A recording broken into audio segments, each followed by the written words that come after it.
We now move back to Springfield, about 30 miles west of where you saw that in Munson. 22 News reporter Laura Hutchinson is standing by in the East Forest Park section of Springfield, and this is where some of the city's worst damage has been seen. Laura?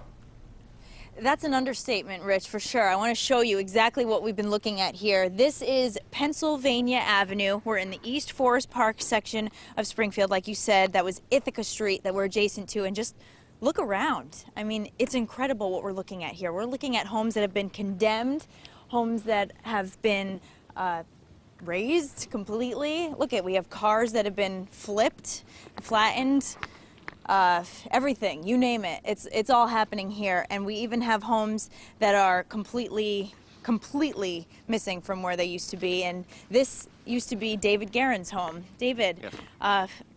What's going through your mind right now? This is hard for anyone to look at, but this was your house.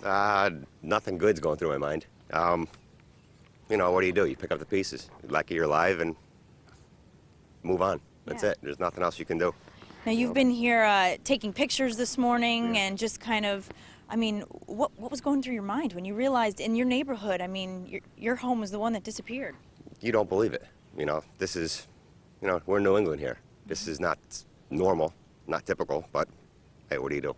No, it's not typical. And you were telling me that you were actually hiding in this basement. You went down there to try and escape. So you saw the tornado? Yeah, so I was watching on my front steps.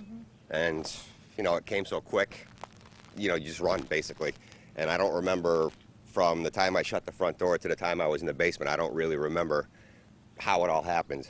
But it was probably 10 or 15 seconds, and that's it.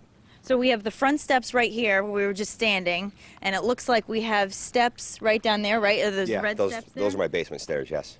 Okay, and where did you go from there? It looks like we have a sink over there in the back corner. The cement sink over here is where I was, underneath the steel shelf.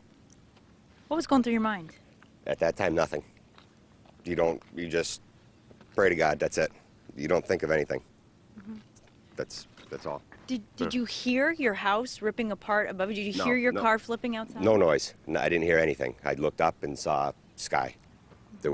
It wasn't as loud as anybody ever said it would be. Nothing. It just happened so fast. I'm sure there was noise, but I don't remember it.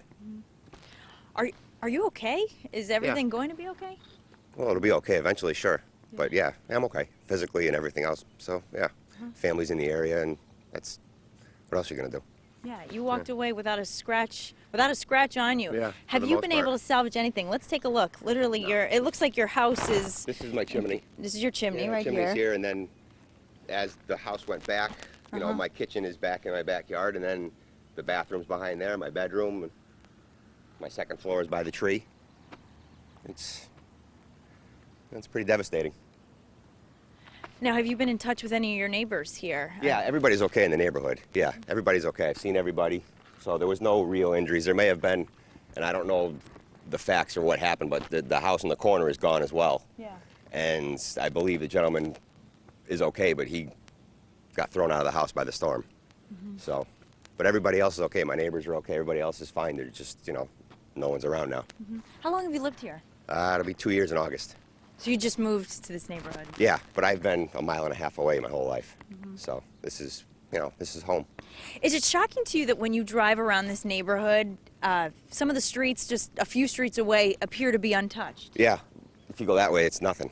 You know, I went there after the storms. A buddy that I met after the storm helped me out, and we were there, and there had no damage at all. Nothing, not a tree limb, not a branch, not leaves, nothing. And then you come here, and it's, you know, and I haven't gone down the street, so I don't know what it looks like past the corner here. But this is, something you see on TV only. Yeah, that's for sure. Do you have a game plan from this point forward? I mean, how do you rebuild? This is your car. To add insult to injury, this is your car. Yeah. I don't know how to start over. You just, you know, one day at a time, piece by piece. Okay.